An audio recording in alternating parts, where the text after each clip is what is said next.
Muy buenas tardes a todos los presentes. La muy ilustre Municipalidad de Guayaquil, la Dirección de Cultura y Biblioteca Municipal les da la más cordial bienvenida a este ciclo de conferencias denominado Historias, Leyendas y Tradiciones en el Guayaquil Colonial. El día de hoy tendremos la conferencia denominada Leyendas Coloniales a cargo del arquitecto Melvin Hoyos Galarza, graduado en la Universidad de Guayaquil, ha asistido a varios seminarios y congresos en diversas partes del mundo, todos vinculados con su especialidad y con asuntos culturales e históricos. Director de Cultura y Promoción Cívica de la muy ilustre Municipalidad de Guayaquil y mentalizador de importantes proyectos que con éxito se llevan a cabo en la biblioteca y el Museo Municipal. Galardonado con la Medalla de Oro en Madrid y Dinamarca por la presentación de sus ponencias sobre historia postal, por su contribución al desarrollo de la cultura local y nacional, fue nombrado Hombre de Julio en el año 2000 por la Asociación de Periodistas del Ecuador, condecorado en el año 2001 con la Gran Cruz al Mérito Cultural, acto realizado por la Cámara de la Pequeña Industria, miembro de la Academia Nacional de Historia y Confraternidad Camilo de Struje, y ha realizado varias investigaciones cuyos resultados han sido publicados en diversas revistas y textos del país. Con esta vasta experiencia nos viene a ampliar sobre el tema Leyendas Coloniales. Lo recibimos con un fuerte aplauso.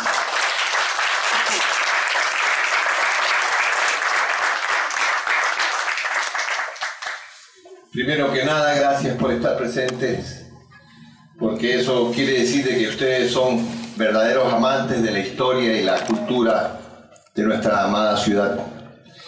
Bien, las leyendas de nuestra ciudad son muchas, pero es interesante conocer cómo se forman estas leyendas, cuándo comienzan a formarse estas leyendas. Para poder entenderlo, tenemos que recordar algo que es indispensable. En el momento en que nosotros fuimos conquistados y colonizados por los españoles, en ese momento comenzamos nosotros a adquirir ciertas costumbres que ellos tenían. Los españoles para ese entonces son una cultura extremadamente religiosa que cuando se fusiona con los nativos de América adquiere un carácter especial, pero particularmente supersticioso. La superstición, ese efecto mágico de aquello que no pueden explicar, pero que tiene relación con lo que ha pasado y con la historia, le va dando forma a un cuerpo de leyendas en toda América.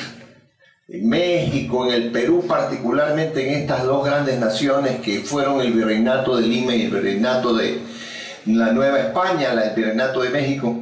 Estos dos virreinatos, estas dos hijas de España, en ese mestizaje y en esa simbiosis que se formaron en el momento en que estas se fusionan, la cultura occidental, la cultura europea y la cultura nativa americana, van a ser las que nos traigan la mayor cantidad de leyendas. Muchas de ellas incluso van a adquirir un carácter especial en otros lugares, y aun cuando es la misma leyenda, van a ser como adaptaciones. Una de ellas es la leyenda de La Llorona.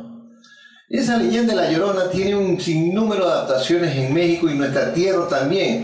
Yo veo en la leyenda de La Llorona, o sea, la leyenda de la Malinche y sus hijos que mueren, veo parte de eso, veo en La Viuda del Tamarindo, parte de eso veo yo en La Dama Tapada.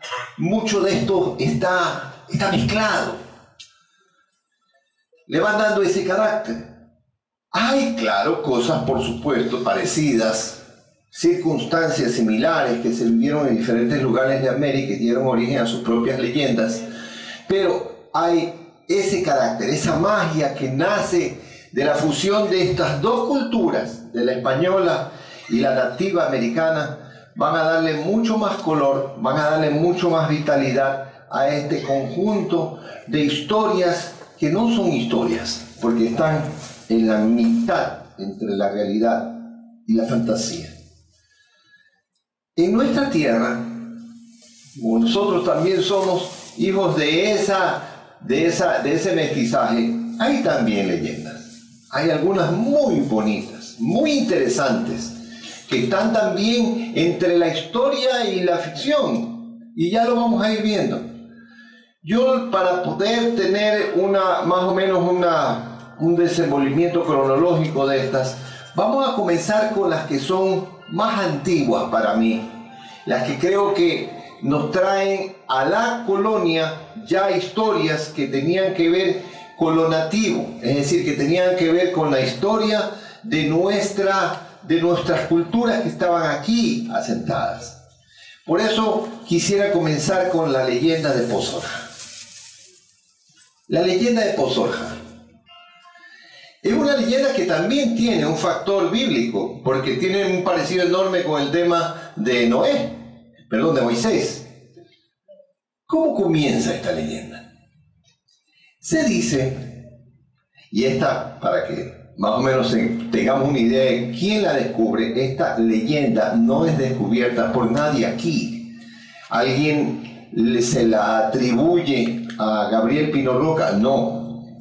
Está escrita mucho antes que la escriba Gabriel Pino Roca, la escriben en el Perú, en las tradiciones y leyendas del Perú. Está mucho antes escrita por Ricardo Palma. Y entonces, ¿qué nos cuenta esto? Nos cuenta lo siguiente. Se dice que un buen día, en el sitio en donde hoy está Pozorja, la población de Pozorja, unos nativos alcanzaron a ver que venía en una suerte de canasta una criatura, pero no era una criatura normal, no era una niña, era una niña. No era una niña que pertenecía a la raza nativa aborigen americana, no. Era una niña muy pequeña que tenía su cabello blanco y sus ojos totalmente azules, de tez increíblemente blanca. Obviamente, cuando vemos algo que no nos es familiar, la primera reacción es asustarnos. Pero la segunda reacción es apreciar la belleza. La criatura era enormemente bella. La cogieron y se la llevaron al cacique. Esto todo se lleva a cabo en el sector donde está Pozorja. El cacique y la mujer del cacique, al observar las características de esta criatura, le pusieron de nombre Pozorja, que quiere decir espuma de mar en lengua safiquí. Pozor, espuma, ja, mar. ¿Por qué? Porque era lo que ellos sentían al ver a esta criatura. La veían similar a la espuma del mar de blanca, y como había venido por el mar, ese debía ser su nombre. Pozorja creció. Fue una niña pequeña que al principio no la entendían muy bien sus padres, el cacique y su esposa. ¿Por qué no la entendían muy bien? ¿Por qué? Porque esta niña se paraba frente a las plantas y les hablaba. Y al hablarle a las plantas veían en ocasiones que muy levemente las plantas adquirían otra posición, sus hojas, su tallo, y reverdecían muchas de ellas. Si eran flores que estaban mustias o por morir, volvían a adquirir sus colores y revivían. Esta niña sería algo especial. Esta niña tendría dones especiales. Sí, los tenía. Y era muy pequeña. Y ya demostraba los poderes que tenía con la naturaleza.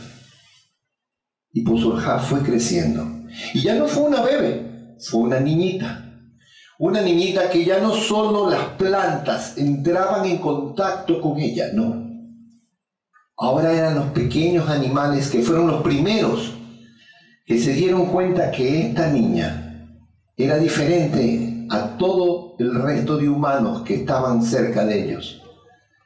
Y los pequeños animales del bosque la buscaban a la niña. Y andaban con la niña conejos, ardillas, zarigüeyas, monos, que parecían que estaban con alguien que tenía no solo dominio de ellos, sino que era su amiga. Pozorja tenía el poder de entrar en contacto con los animales, con esos pequeños animales que se ponían cerca de ella en el momento en que ella llegaba al bosque. Pozorja comenzó a mostrar entonces de que las plantas con las que ella tenía un contacto muy especial, las plantas podían entregarle sus secretos. ¿Por qué? Se preguntarán ustedes. Porque Pozorja comenzó a curar.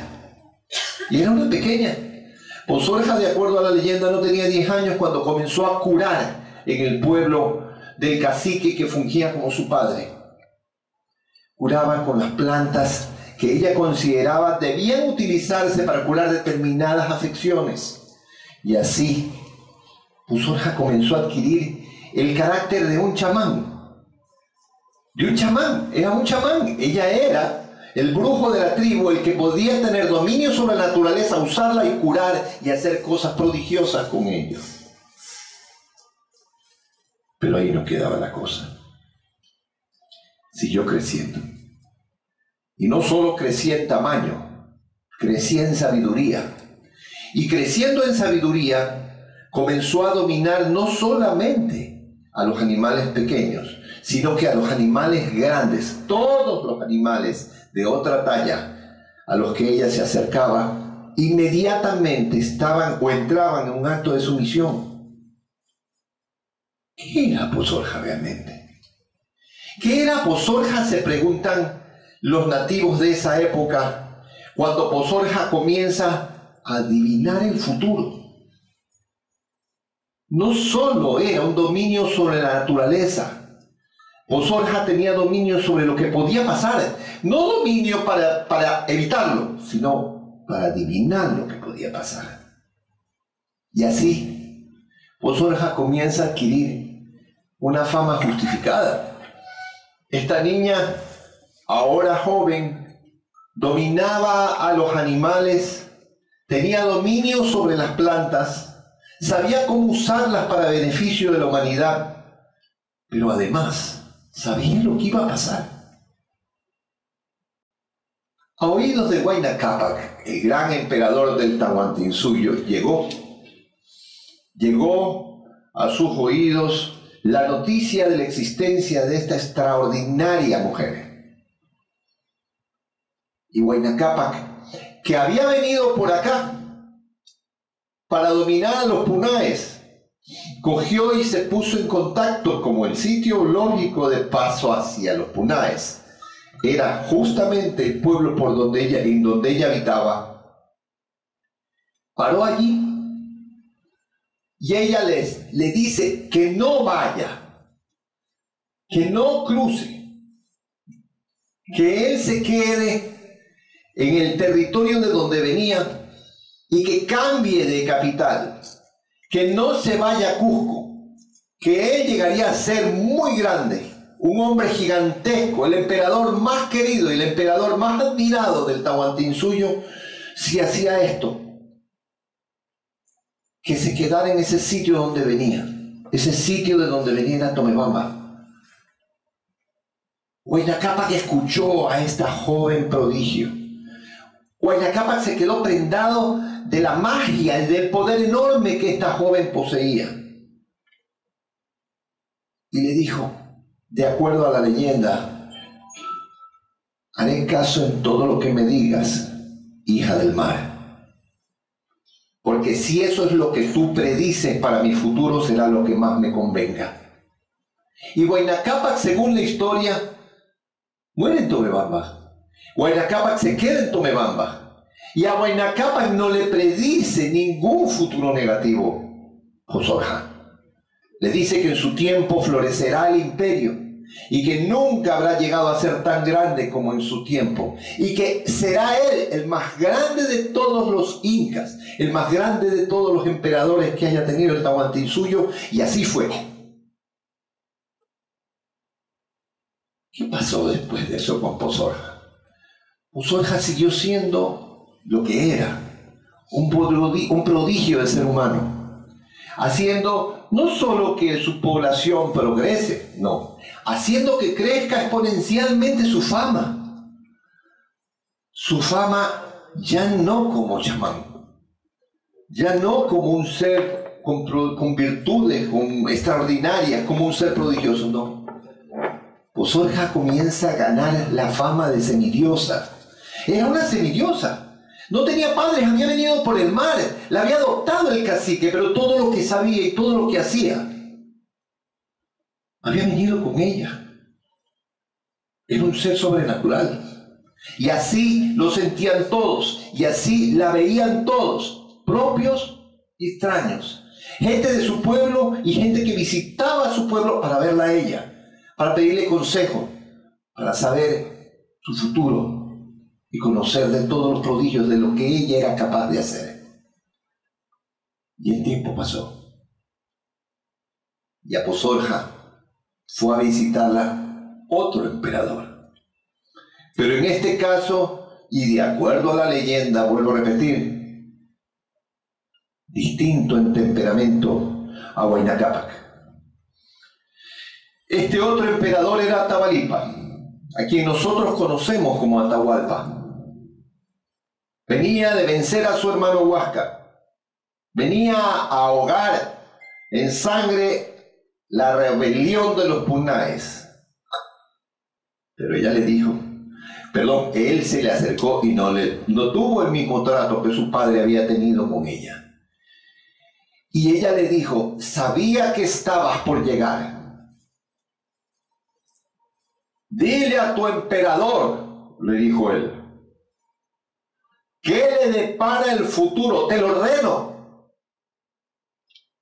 Entonces ella, al ver esa arrogancia con la que Atahualpa la cogió y la trató de dominarla, le dijo, a ti no te diré nada.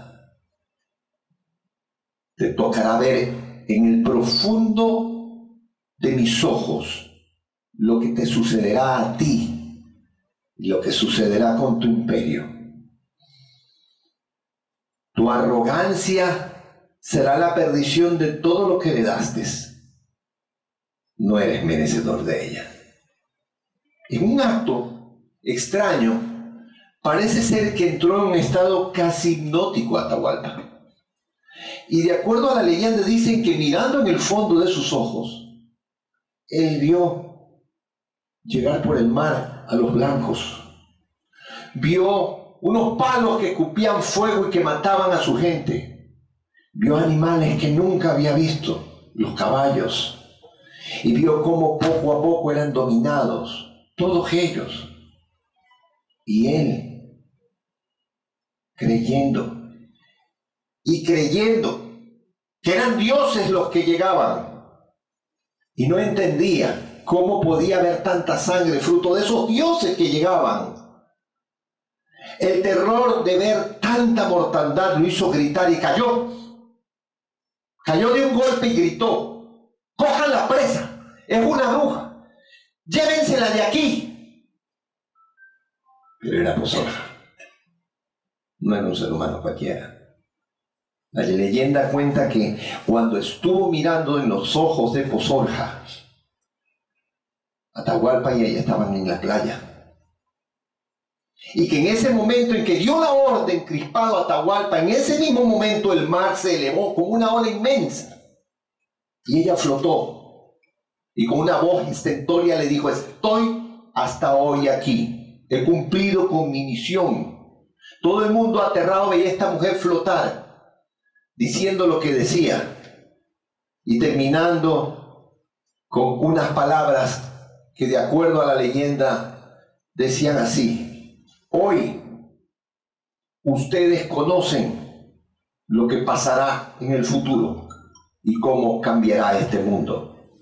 Solo ustedes serán los responsables y tú como emperador el principal. Y una ola, esa misma ola que estaba viniendo detrás de ella, la arrebató y se la llevó al mar. La leyenda de Posorja creció enormemente. Y la leyenda de Posorja le confirió el nombre a la tierra en donde supuestamente vivió el cacique y vivió ella. Esta leyenda es totalmente prehispánica, porque es antecesora de la llegada de los españoles, pero es importante, sumamente importante, porque nos dibuja con un poco de ficción, o con bastante ficción, algo que es interesante conocer sobre la diferencia entre los temperamentos y los caracteres de Huayna Cápac y Atahualpa, y cómo esta semidiosa parece ser de que apareció de la nada en un momento determinado de la historia. La leyenda de Pozoja. Interesante, pero hay otras mejores. Veamos cuál es la otra leyenda que más o menos en orden cronológico debería ser narrada cuando comenzamos a recordar las leyendas guayaquileñas. Yo creo que sin duda alguna debe ser la de Guayaquil. ¿Cuántas veces hemos oído hablar de la leyenda de Guayaquil? Hemos llegado a pensar incluso, casi con una certidumbre total, de que efectivamente Guayaquil se llama así porque hubo un cacique que se llamaba Guayas y su esposa se llamaba Aquil. Y la confusión ha llegado hasta tal punto que ustedes créanme, aunque no me lo vayan a creer, cuando se hizo el monumento nuevo de Guayaquil y le pusieron al muchachito, dijeron que cómo se llamaba el muchachito, si sabían que Guayas era el cacique y Quil era la esposa, que el niño debía tener un nombre, qué confusión, el municipio no decía cómo se llamaba el niño. O sea, hasta esos niveles de absurdo se llegó acá. Al punto que alguien conocido de aquí me pidió por favor que ya de una vez por todas diga cómo se llamaba esa criatura, porque los periodistas del Universo no paraban de preguntar. Entonces yo le tuve que decir lo primero que se me ocurrió: bueno, si Guayas y Quil son los papás, son los generadores del nombre de Guayaquil, dígale que el niño se llama Guayaquil. Ok, y entonces se calmaron los periodistas, pero para que ustedes se den cuenta de todas las expectativas que generó esto, fruto de una leyenda que nace de un monumento que nunca se hizo en homenaje a Guayaquil. Era un monumento que se llamó a los aborígenes del Guayas. Un monumento que se construyó en la década del 20 y lo hizo un joven escultor quiteño que se llamaba Carlos Meyer, y que es el monumento que todo el mundo identifica con Guayaquil. Está Guayas con una lanza, Quil encunclillada con un niño aquí, pero si ustedes lo observan con detenimiento, el joven Carlos Meyer, como no tenía ningún referente de imágenes para poder hacer a Guayas y a Quil, cogió dos indios piel rojas. Pero no tiene absolutamente nada que ver, ni en indumentaria, ni en fenotipo, con nuestros nativos de la península, porque así debió haber sido el cacique Guayas y el cacique Guayaquil. Y si hubiese sido su esposa la de la escultura, pues debió haber sido también una nativa de la costa. O sea, con esas características, con ese fenotipo de nuestra gente de la costa. No, véanlo bien. Todavía se lo puede observar el pasaje a los Hermenas lo llevaron. Bueno, pero ¿por qué nace todo este enredo? Este enredo nace porque a raíz de que se erigió el monumento a los aborígenes de Guayas frente al Palacio Municipal, se publica una obra que se llamó Leyendas, Tradiciones y Páginas de la Historia de Guayaquil. ¿Quién fue el autor? El don Gabriel Pino Roca. Fue paralelamente. Y don Gabriel fue quien promociona pero enormemente la leyenda de Guayaquil. El libro fue un libro muy difundido. Incluso en algún periódico se publicaban algunas de las leyendas de él, y se publicaban y se difundían mucho. Claro, la leyenda de Guayaquil era una leyenda mucho más vieja, está citada incluso en el libro de Alcedo y Herrera, publicado en 1740 en Madrid. Pero nunca jamás se dijo que era historia, siempre se insistió que era una leyenda. ¿Que tenía una base histórica? Sí. ¿Cuál era la base histórica? Que el cacique Guayaquil sí existió, que ese fue el cacique, que su gente quema la primera fundación de Guayaquil aquí en el territorio de la costa cuando Benalcázar la trae desde la sierra. Pero era el cacique Guayaquil. No era el cacique Guayas y su esposa Quil, nada que ver. Era el cacique Guayaquil, ese es histórico, real. Y en 1535 se lleva a cabo todo este problema por medio del cual se quema la población. Curiosamente, la leyenda tiene una relación muy estrecha con esa realidad, con esa historia. Lo que pasa es que en la leyenda no es el cacique Guayaquil, sino el cacique Guayas, que tiene una esposa que se llama Quil. Eso es totalmente irreal. ¿Por qué? Porque Guayaquil se llamaba el cacique, se llamaba el territorio, se llamaba el río, se llamaba todo en esta región. Pero Guayaquil, bueno, ¿cómo dice la leyenda? La confusión, pues como vuelvo a repetir, se dio... vieron el monumento de Guayaquil, vieron el monumento a los aborígenes del Guaya, se leyó la historia de que venía el libro de Pino Roca, se difundió terriblemente, dije, ese es Guayaquil. No, que los aborígenes, no, ese es Guayaquil. Como no se sabía con precisión de dónde venía el nombre de la ciudad, todas estas cosas que están relacionadas con la historia más temprana de Guayaquil, la fundación, su nombre, siempre estuvieron como envueltas en un velo de misterio. Porque habían tantas posibilidades en los análisis filogenéticos de su nombre, de que no había algo que fuera contundente. Entonces dijeron, no, se llama Guayaquil por tal cosa, o se llama Guayaquil por tal otra. No, había muchas versiones. Esto de aquí más era lo que generaba confusión. Y esto se oía bonito porque Guayaquil, el esposo y esposa, y dieron origen al nombre. Eso es. Y comienza la gente a creer que esto es historia y no leyenda. Y se consolida como historia. ¿Pero qué dice la leyenda? La leyenda dice esto. De acuerdo a lo que se ha escrito, se dice que cuando Benalcázar llegó a este sitio, y para ser más puntual, no es a este sitio, cuando Benalcázar llegó a la región donde hoy está Boliche, allí había un pueblo nativo. Un pueblo nativo ocupado por una tribu Quilca, que es una de las más importantes tribus de la cultura manteño-huancavilca, que estaba conformada por 17 tribus, dentro de las cuales las más poderosas eran los chonos, los punaes, los daulis y los quilcas. El cacique del lugar, que tenía dominio casi sobre todo el delta del Daule y el Babahoyo, era Quilca. Y su nombre era Guayaquil, y otros dicen que era Guayaquile. Yo creo que era Guayaquil, no sé dónde salió la E. Era Guayaquil.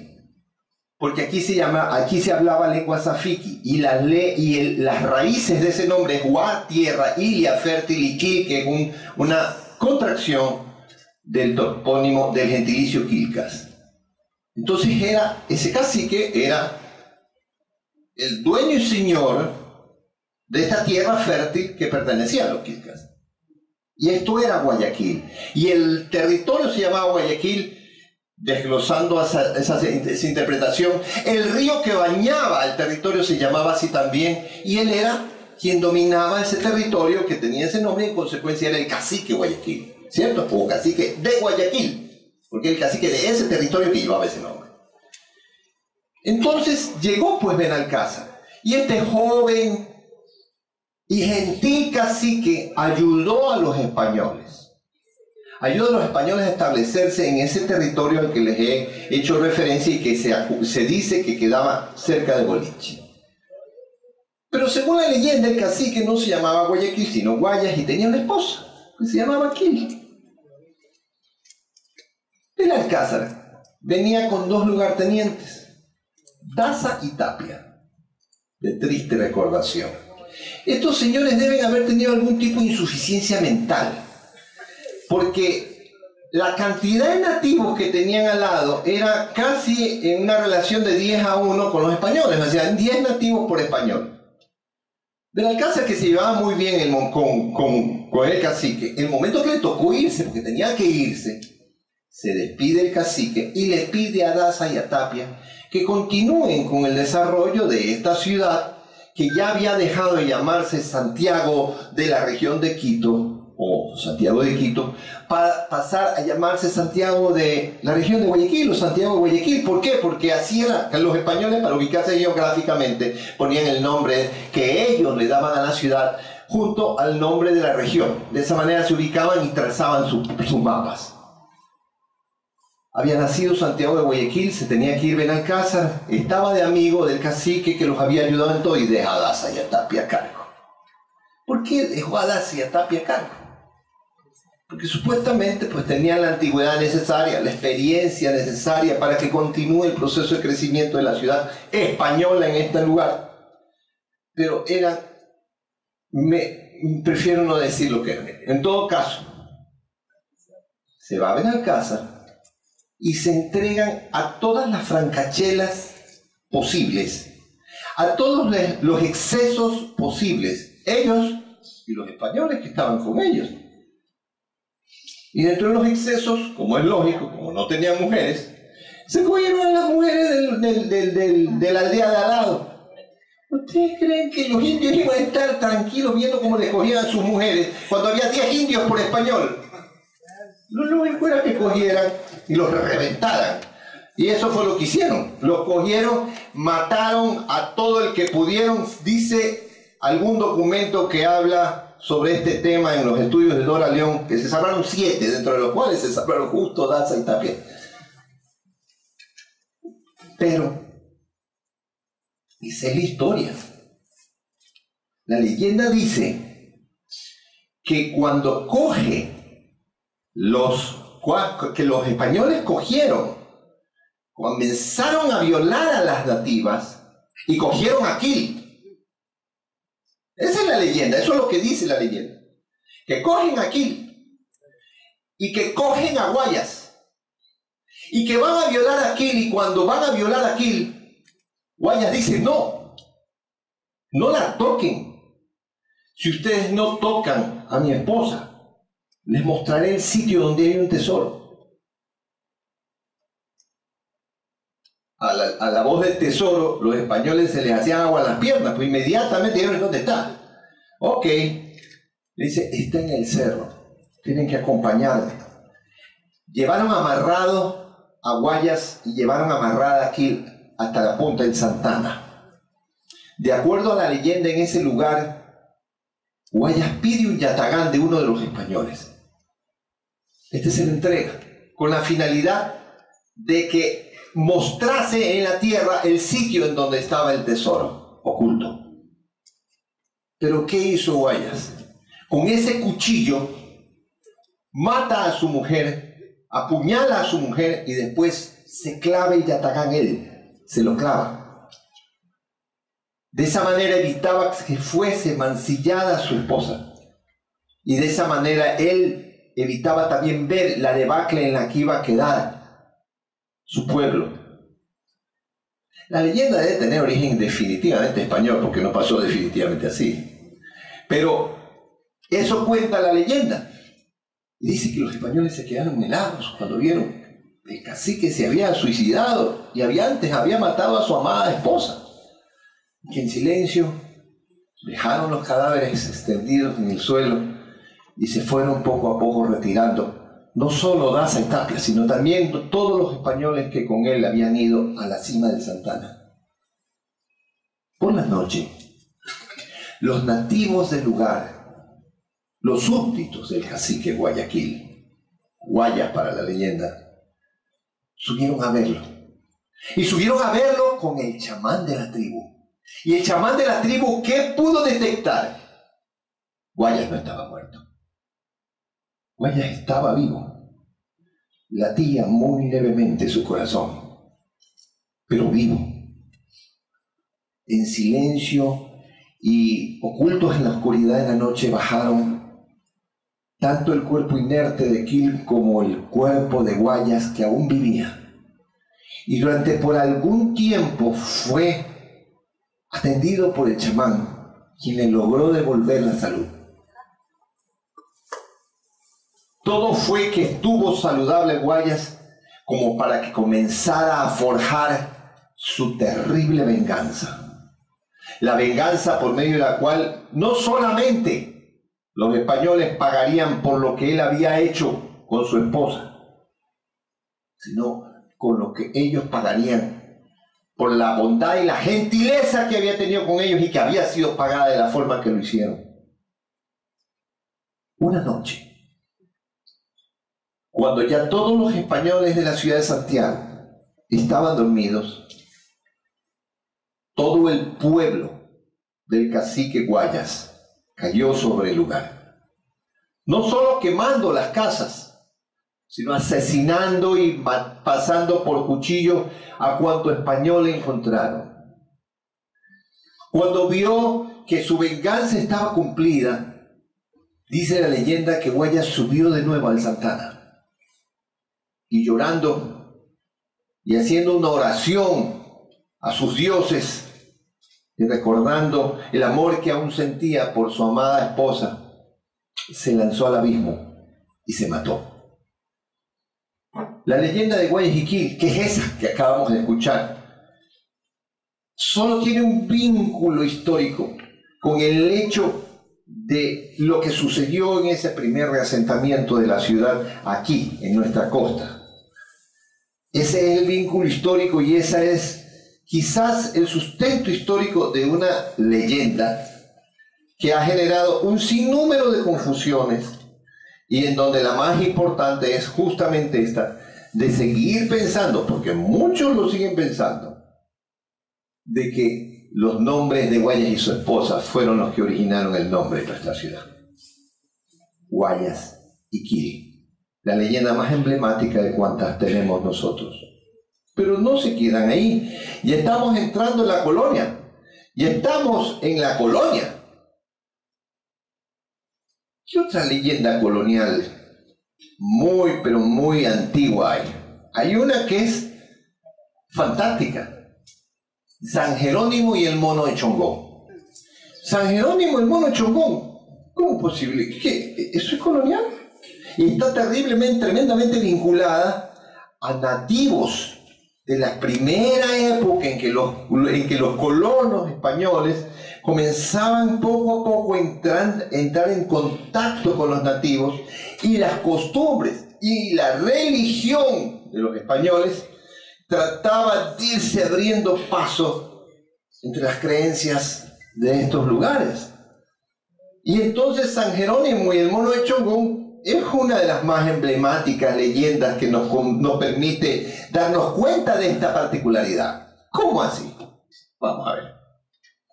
Resulta de que en el sector donde está Chongón, como en todos los sectores de la costa ecuatoriana donde florecieron poblaciones fundadas por los españoles, había pues una iglesia en donde los españoles cogían y rendían culto básicamente a San Jerónimo. Ese era su patrono.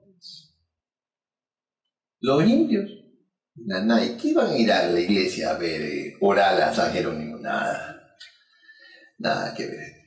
Una y otra vez los catequizaban, les hablaban del sacrificio de nuestro Señor Jesucristo, de su madre, la Virgen María, les hablaban de todos los milagros, que ese era el Hijo de Dios y que no había otro Dios y que realmente Jesús era Dios. Más enredados los indios. La verdad es que uno se da cuenta de la confusión que debieron haber generado los sacerdotes en la época en que llegaron a conquistar los españoles, en el momento en que, según también la historia, y una historia que está entre la leyenda y la realidad, Fray Vicente Valverde le da la Biblia a Atahualpa y le dice que ahí está la palabra de Dios. El traductor le dice, el intérprete nativo le dice que ahí estaba la palabra de Dios, y el otro se la puso aquí pues para oír a dónde estaba, y al no oír nada, ¡fum!, allá va la Biblia. Y esa era la herejía. Oh, herejía, ¿qué herejía? Era una bestia, pues, jura. ¿Cómo le va a decir que está la palabra de Dios? Explíqueselo de mejor manera, más suavemente, de una forma en que pudiese entender. No les convenía tampoco. Realmente les convenía son herejes, son los hijos del demonio, son todo lo malo habido y por haber, para quitarle todo lo que tenían. Y para santificadamente la corona española adueñarse de toda la riqueza que este continente poseía. Eso es lo que hacían.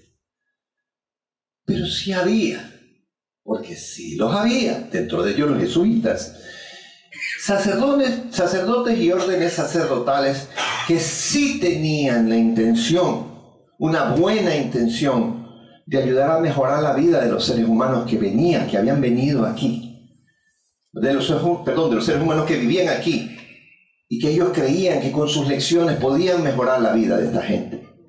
Había un grupo importante, y así lo dice Bartolomé de las Casas cuando él analiza la situación de los nativos en América. Era un grupo minoritario de sacerdotes y de órdenes sacerdotales. Parece que la orden sacerdotal, que creo que era la de los agustinos, que tenía a cargo la iglesia en donde franciscanos eran, la iglesia donde se rendía culto a San Jerónimo, ellos sí querían algo bueno para este pueblo. Entonces se esforzaban enormemente, se esforzaban para ver de qué modo podían atraerlos a la iglesia para que oyeran misa, para que entendieran cuáles eran sus intenciones. Bueno, un buen día se le ocurre a uno de los sacerdotes darse cuenta quién es que le rendían culto a los nativos. Y ven que los nativos le rendían culto a un mono de piedra que tenían allí en el pueblo. Ese mono tiene que desaparecer. Ese mono tiene que desaparecer. Ese mono, el culpable de San Jerónimo, no hay nadie San Jerónimo al lado de ese mono. Y cogieron, nunca lo dijeron, pero un buen día ya no hubo mono. Y los indios, y el mono. No hay mono. Busca el mono. No hay mono. En ningún lado el mono. Que nosotros nos fuimos por Dios, el mono. Claro, le echaron la culpa a los curas. Pero como no encontraban el bendito mono, eran los curas, nadie más podía hacer. Esperemos, decían los sacerdotes. Esperamos a ver si que la desaparición de este objeto de culto los acercará a nosotros. Al darse cuenta que nosotros también adoramos a un Dios, a un ser sobrenatural. No. Un buen día lo que pasó fue que desapareció San Jerónimo de la iglesia. Adiós San Jerónimo. Marchó San Jerónimo. Y los indios, no sé nada. ¿Qué pasó? No sé nada, ¿no? Desapareció San Jerónimo. La pesquisa que hicieron los sacerdotes quizás fue más intensa que la que hicieron los nativos, porque después de algún tiempo encontraron pues a San Jerónimo. Pero ¿cómo es que encuentran a San Jerónimo? Porque uno de los sacerdotes dice, esto es venganza. Vamos a hacer que encuentren al mono. Y apareció de repente el mono y oh sorpresa, a los pocos días, en una quebrada cercana a Chongón, apareció San Jerónimo. Las cosas volvieron a su andarivel. Y San Jerónimo era adorado, pero era reverenciado y oraban a San Jerónimo los españoles que vivían en Chongón, los poquísimos nativos que habían podido ser catequizados, mientras tanto que el grueso de los nativos seguían con su mono y adorando a su mono. Otro día, no puede ser, es que esto no puede ser. Tenemos que desaparecer ese mono, pero en algún lugar donde nunca se lo puede encontrar. Y nosotros que tenemos que intensificar el proceso de catequesis, volemos ese mono. Y volvieron a hacer desaparecer el mono, pero esa noche desapareció San Jerónimo también. Hasta que un buen día, después de un tiempo, uno de los más viejos, y por viejo sabio, de los sacerdotes de la iglesia, dijo, no, la solución no es esa. Deberán aparecer San Jerónimo y el mono. Y este sabio sacerdote, cuando lograron hacer que ambos aparezcan, los pusieron juntos en la iglesia. Y desde ese día, San Jerónimo y el mono de Chongón, la misma cosa son.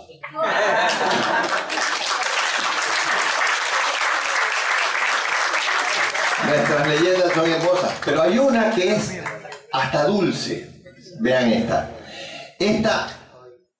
Esta leyenda es una leyenda que también fue encontrada en el Perú. Y que también quien logra posicionarla es Ricardo Palma. Desgraciadamente no se conocía mucho. Tenemos algunos años hablando de ella, publicándola, y creo que ya ahora sí la gente la recuerda. Pero en los últimos 20 años. Esta leyenda se llama la leyenda del niño de la mano milagrosa. Van a escucharla. Se dice que en una población de España que se llamaba Toranzo, nació un niño en el seno de la familia Castro. Este niño muy saludable, cuando nace, su madre ve que le faltaba la mano derecha. Esta mujer enloqueció de tristeza. Enloquece de tristeza al ver que a su hijo le faltaba la mano derecha. Pero había una virgen a quien se le podía pedir de todo. La Virgen de los Milagros Imposibles. La Virgen del Soto. Y le entrega a la Virgen del Soto. Le entrega la vida de su hijo y le pide a la Virgen del Soto que ella haga el milagro de que le salga mano a esta criatura. O sea, este era el clima, este era el temperamento, la religiosidad de los españoles de la época. Creían cualquier cosa que podía ser un milagro. Y señores, por eso se llaman milagros. Porque parece que pasan cosas imposibles. Y esta es una prueba de eso. El niño creció sin manos en la población de Toranzo y su madre no paró semana a semana de pedirle a la Virgen del Soto que le haga el milagro. Cuando el niño tenía 8 años, tenía un perfil perfectamente definido. Era una criatura increíblemente sana, juguetona y extraordinariamente generosa. Tan generoso que se había granjeado algunas palizas por regalar cosas de la mamá y del papá. 8 años tenía cuando atina a pasar por la ventana de la casa donde esta criatura vivía en la población de Toranzo una anciana. Esa anciana llevaba a su nieto en las manos, famélico, casi muerto. Se lo notaba en un niño que no había comido en mucho tiempo, tremendamente enfermo. Y la vio Toribio. Y la anciana que vio a Toribio en la ventana le dijo: ayúdame. Necesito darle de comer a mi nieto. Necesito algo de ropa para él. Solo darme comida para él. Toribio, que era como les he dicho, salió disparado adentro de la casa. Trajo ropa de la mamá, trajo ropa de él, trajo comida, trajo todo lo que pudo traer. Hasta se trajo plata de la mamá, que sabía dónde estaba guardada la plata, obviamente, si no, no le hubiera traído la plata. Trajo todo lo que pudo traer y se lo dio a la anciana. ¿Qué le dijo la anciana a Toribio? La anciana le dijo a Toribio: hoy tendrás lo que has soñado siempre. Hoy tendrás lo que has soñado siempre.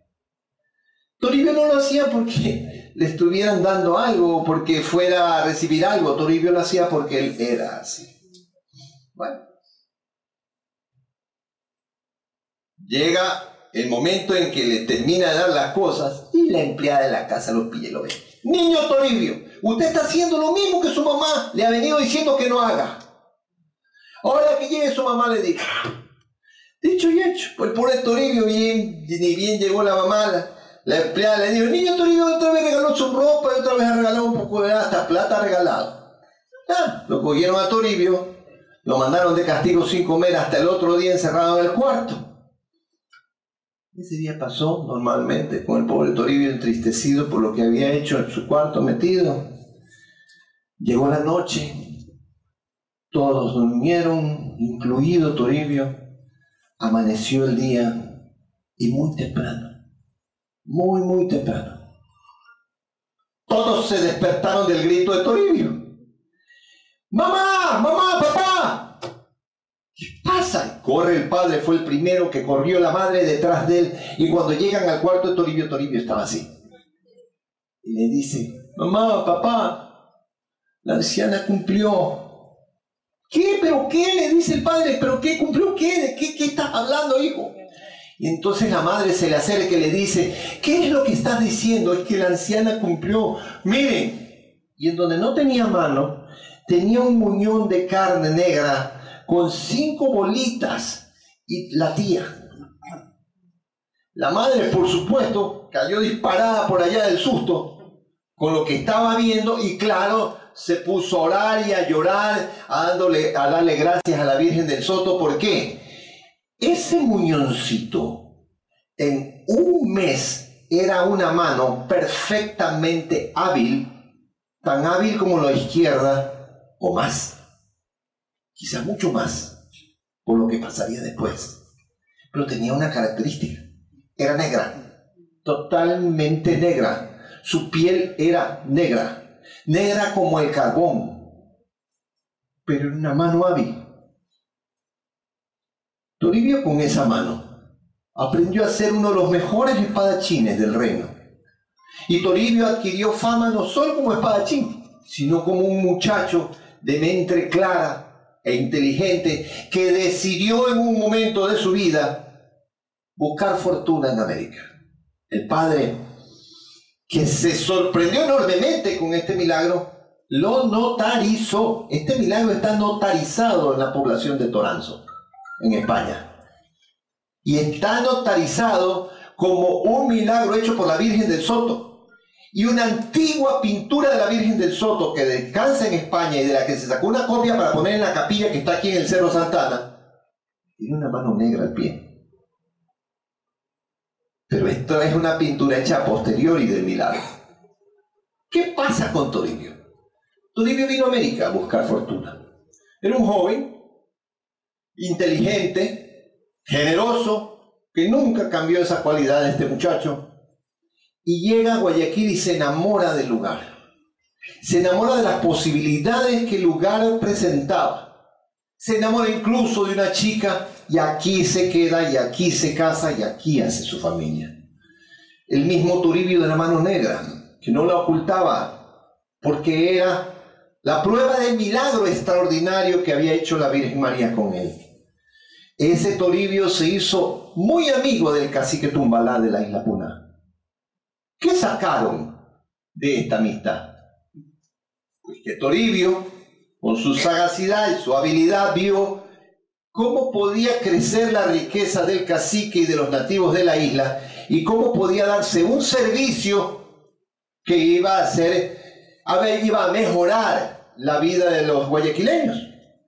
¿Qué es lo que hicieron?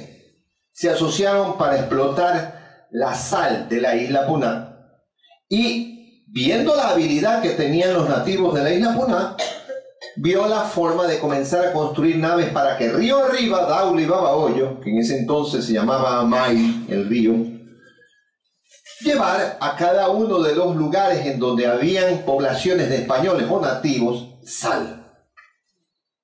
No solo que creció el comercio de este producto enormemente, sino que logra hacer algo importantísimo. Con la construcción de los barcos, las primeras galeras que se hacen allí en la Puná, nace el astillero colonial de Guayaquil. Toribio de Castro y Grijuela es el responsable de que nazca el astillero de Guayaquil. Y su hijo, don Toribio de Castro y Guzmán, y su hermano José de Castro y Guzmán, son quienes heredarán ese astillero y lo harán crecer exponencialmente. El astillero colonial de Guayaquil fue el más importante que tuvo América en la costa del Pacífico. ¿Quién hace que nazca? Este señor, Toribio de Castro y Grijuela. Pero este hombre llega a ser muy querido por los nativos que hacían el trabajo de calafateo, por los nativos que hacían el trabajo de cortar los árboles para conseguir la madera para los barcos, por la gente que hacía los forjados de hierro para los barcos, por todo el mundo. Este hombre se hizo tremendamente querido y vivía cerca de la iglesia de Santo Domingo. En consecuencia, era parte de una de sus cofradías y era también muy querido por los dominicos porque debe haber sido así mismo de obsequioso con esta orden sacerdotal cerca de donde él vivía. ¿Qué pasa con Toribio? Con Toribio pasa algo muy especial. Toribio de Castro no solamente tenía esa mano negra especial, no solamente era una mano muy hábil. De acuerdo a la leyenda, esta mano generaba calor. A voluntad podía calentar la mano. Casualmente para esa época, y estamos hablando entre 1873 y 1876, atina a venir por acá, mala suerte para él, el tercer hombre que circunnavega el globo, Thomas Cavendish, pirata, famoso, amigo de Drake, que fue el segundo en circunnavegar el globo, que tuvo mucha mala suerte al pasar el estrecho de Magallanes, porque de todas las naves que venía trayendo solamente le quedaron 4, y de esas 4 venían haciendo agua cuando pasaron por el Golfo de Guayaquil 3. Y como sabía que en el Golfo de Guayaquil, en una isla que se llamaba Puná, que estaba a la entrada, allá se podía carenar los barcos, los podía arreglar, se metió.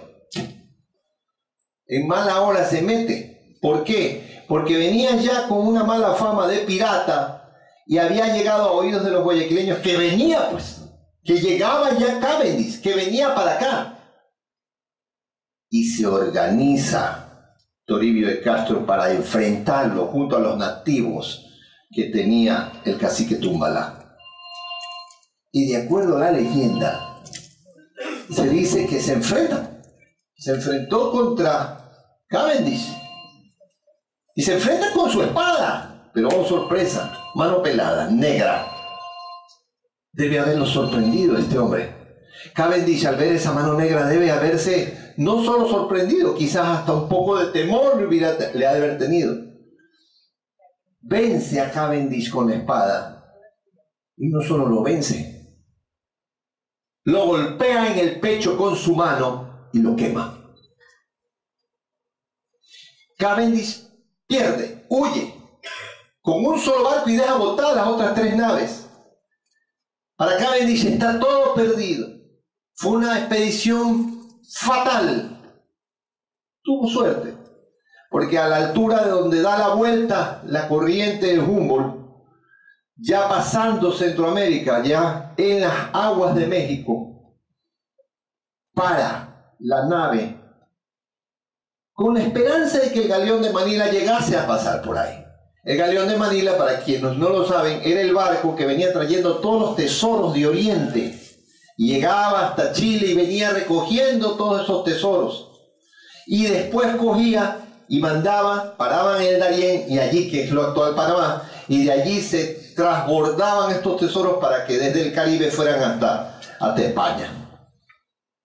Va y se va al encuentro del galeón de Manila y logra vencer al galeón de Manila, que debe haber tenido ese galeón por lo menos 3 veces el tamaño del galeón de Cavendish, pero logra vencerlos y se llenó de riquezas. Coge y continúa la navegación ya con todo lo que cargaba el galeón hasta Inglaterra, dándole la vuelta al mundo, porque su periplo es llegar hasta las costas, pasar el Océano Índico, llegar hasta las costas del África, darle la vuelta por el Cabo Buena Esperanza y ahí subir hasta Inglaterra. Cuentan de que cuando llega Cavendish se quedan locos en el puerto de Liverpool. ¿Por qué? Porque las velas se le habían roto y entonces las había reemplazado con Damasco. Entonces es el único barco que se conoce que venía con velas de Damasco. Entonces, y llegan alajados hasta el cuello, todo. Bueno, cuenta sus aventuras Cavendish, pero hay una aventura increíble que cuenta. Que dice que en la isla, a donde trató de arreglar sus otros barcos, se encontró con un hombre formidable, a quien difícilmente en el mundo podía haber un espadachín quien pudiera vencerlo, pero que eso no era lo sorprendente. Que lo sorprendente era lo que le había hecho, y mostraba la huella de una mano, de una quemada en el pecho. Era la huella de la mano negra que lo había quemado. ¿Qué pasó con Toribio de Castro? Toribio de Castro siguió creciendo su fortuna, creciendo su simpatías para con los guayaquileños, y como es lógico, murió. Pero murió no sin antes coger y dejar un altar en la iglesia de Santo Domingo, un altar en homenaje a la Virgen del Soto. Como en todas las iglesias coloniales, había cofradías, y debajo del púlpito o cerca de la parte del ábside, de la parte trasera de la iglesia, habían cementerios en Tierra Santa. En Tierra Santa quiere decir que eran cercanas a la iglesia. Y una de las tumbas más importantes que hubo cuando ya muere Toribio fue, claro, pues la tumba de él, que había sido increíblemente espléndido con su cofradía, con la orden dominica, y que había sido bueno, generoso y agradable con todos los guayaquileños y los nativos. Un incendio acabó con la iglesia de Santo Domingo. Y cuando fueron a sacar los restos de los principales de la ciudad que estaban ahí enterrados, ya de Toribio no había casi nada. Pero al exhumar sus restos, encontraron una mano intacta, la mano negra, con la piel turgente y suave como si estuviera dormido, como si fuera el único resto intacto de su cuerpo, que así lo era. Y entonces el culto a la mano negra, el culto a la mano de Toribio Castro y Brizuela creció enormemente. Y no fue sino hasta otro incendio, de los innumerables incendios que experimentó nuestra ciudad, que acabó, desapareció la mano negra. Desapareció la mano y desapareció hasta el último vestigio de Toribio. Esta es la historia de Toribio de Castro y Brizuela. Una historia que está, y digo historia, ojo, porque es un milagro que está incluso notarizado, pero está entre la ficción y la historia, entre la verdad y la leyenda. El niño de la mano negra. Pero así como hay esta leyenda, quizás una de las más bellas que hay, y esta es la última que les voy a contar para no cansarlos, es la de las palomas de Fray Simplón. Las palomas de Fray Simplón, ahora ya mucha gente conoce la leyenda. También es otra leyenda rescatada por Ricardo Palma. Las palomas de Fray Simplón. Se dice que para el año 1710 los franciscanos se establecen en donde hoy están, porque ellos se encontraban con iglesia y convento en donde hoy está la esquina del Espol de Loja y Malecón. Allí estaban en la época de la colonia, en el siglo XVII. En el siglo XVIII se vienen para acá. Era una orden un poco especial, no eran muy dados a obedecer lo que el cabildo definía, y en vez de ponerse en el sitio donde tenían que haberse colocado de acuerdo a la planificación de la ciudad nueva que se traslada hacia el territorio de la Sabaneta, que es donde hoy estamos, se ponen en un límite que no existía, el límite norte. Bueno, eso obligó a que otra línea de manzanas naciera cuando nació Ciudad Nueva. Pero ¿qué pasa al poco tiempo que se establece la iglesia de San Francisco, en donde hoy está, y que los franciscanos comienzan a trabajar en esa iglesia, en ese templo? Habrán pasado 20 años y llega un sacerdote de quien no se sabe el nombre, aun cuando se ha deducido quién es. Vamos a mantenernos con la magia del no saber cómo se llamaba. Para 1730 llega este sacerdote que era de esas personas tan pacíficas, de esas personas que no se inmutan con nada, de esos individuos que viven con el tiempo y se mueven con la marea. Y por ese motivo le pusieron los guayaquileños de apodo Fray Simplón. Fray Simplón había traído de su Castilla natal 3 palomas. Un palomo y 2 palomas hembras. Supuestamente, de acuerdo a la leyenda, Todas las palomas que ustedes ven en San Francisco son descendientes de esas 3 palomas. ¿Ya? No se rían, que yo creo que es verdad. Pero supuestamente esto es así. ¿Qué pasa con esta leyenda? ¿Cómo se desarrolla? Bueno, esta leyenda se desarrolla en una época en la que le nace al rey de España su hijo. Vamos a ver por qué es importante esto. En 1738, un terremoto que afecta a toda la audiencia de Quito cogió y afectó la estructura de la iglesia de San Francisco. La iglesia de San Francisco no es ni en sueños lo que ustedes conocen. Era una ramadita chiquita con una sola torre con su campana pequeña, que quedaba en el mismo sitio donde está la iglesia, pero que por la muy defectuosa forma de construir, principalmente torres que soporten o que tengan que soportar el peso que implica soportar el peso de una campana, esa en particular, y yo asumo que también por la pobreza de los franciscanos, que no le han de haber pagado a los obreros lo que tenían que pagarles porque no tenían plata, pues hacen voto de pobreza como ninguna otra orden. Esa iglesia, ni bien comenzó a moverse, se viró la torre. Y la torre, al perder el eje de gravedad de la campana, el esfuerzo que genera cada vez es más fuerte. ¿Ves? Va venciéndose y venciéndose y venciéndose por el esfuerzo del peso de la campana que está fuera del eje de gravedad de la torre. Y Fray Simplón no hacía nada. ¿Y qué podía suceder? Pues que se derrumbara la torre, le cayera algún cristiano que fuera pasando por ahí, adiós. Y esto sí era uno, que podían ser algunos.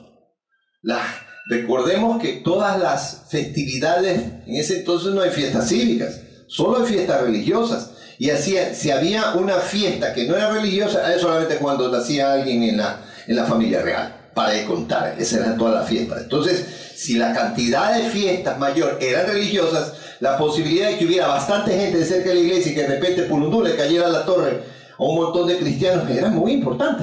Entonces viene el corregidor y le dijo: si usted no coge y arregla rápido esa torre, le tumbo la iglesia. Todo lo simplón y tranquilón que era Fray Simplón se le fue. Le tumbo la torre, le tumbo la iglesia, tengo que arreglar. Te doy un mes para que la arregle. Un mes, no más.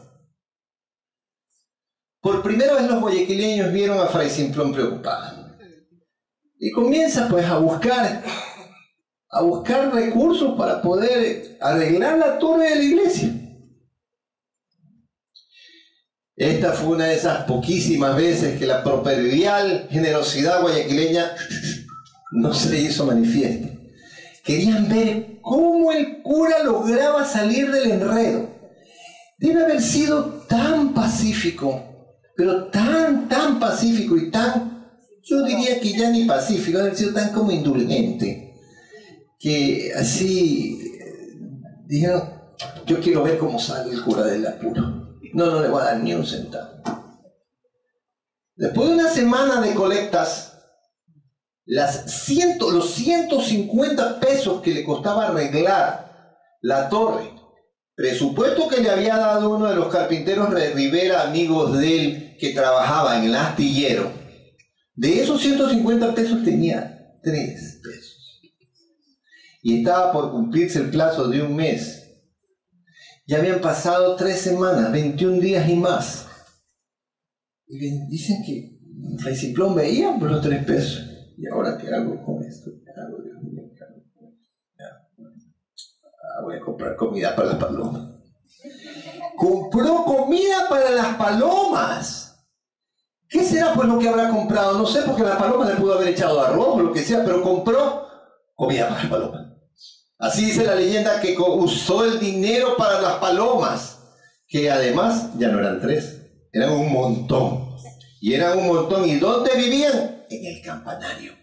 Justo lo que estaba chueco, justo lo que estaba por caerse. Llega a oídos del corregidor de que Fray Simplón no solo que no había logrado conseguir la plata, sino que Había comprado comida para palomas con lo poco que había cogido. Ahora le tumbó la iglesia. Esperó a que se cumpliera justo el mes y preparó una cuadrilla para que la noche en que estuviera la víspera de que se cumpliera el plazo, como iba a haber una festividad en Ciudad Vieja, para los que no saben, Ciudad Vieja quedaba en donde hoy está el Espol, y donde está las peñas y donde está el cerro con su escalera. Eso era Ciudad Vieja. En el sector de Ciudad Vieja iba a haber una fiesta en homenaje al nuevo heredero del trono de España que había nacido. Ahí sí iban todos los curas, sí iban todo el mundo, pues. Y obviamente Fray Simplón también se había venido. Se preparó la cuadrilla y esa noche la cuadrilla tumba torre e iglesia. Tumba torre e iglesia. Hasta ahí, causa-consecuencia, causa-efecto. Pero ¿qué pasa? De acuerdo a la leyenda, hay gente que dice que los que no se movieron hacia Ciudad Vieja, esos que se quedaron en su casa, esos que vivían cerca de la iglesia de San Francisco, vieron que esa noche se puso muy oscura. Que lo que se veía en el cielo no eran nubes, era algo distinto que parecía que hervía en el firmamento. Y se oía un sonido, un extraño sonido que parecía un ulular gigantesco.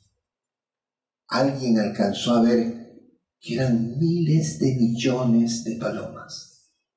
Miles de millones de palomas que se iban poco a poco concentrando sobre los restos de la iglesia.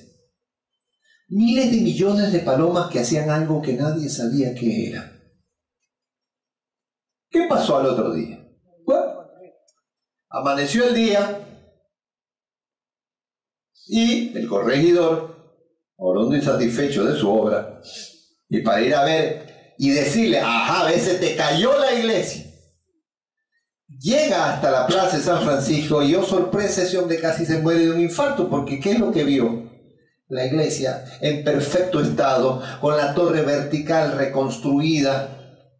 Parada la torre, parada la iglesia. Ahí no había pasado nada. Fray Simplón estaba frente a la iglesia mirando, y mucha gente con él, observando.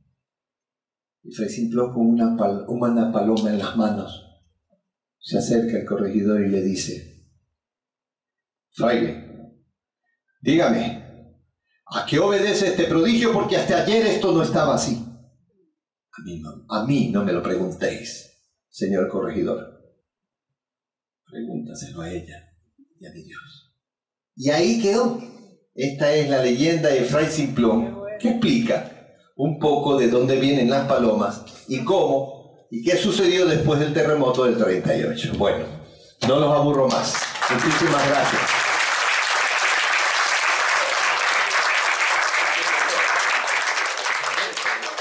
Muchísimas gracias al arquitecto Melvin Hoyos Galarza por habernos deleitado con estas leyendas maravillosas. Nos arrancó una sonrisa más de uno. Esperamos que esto nunca muera.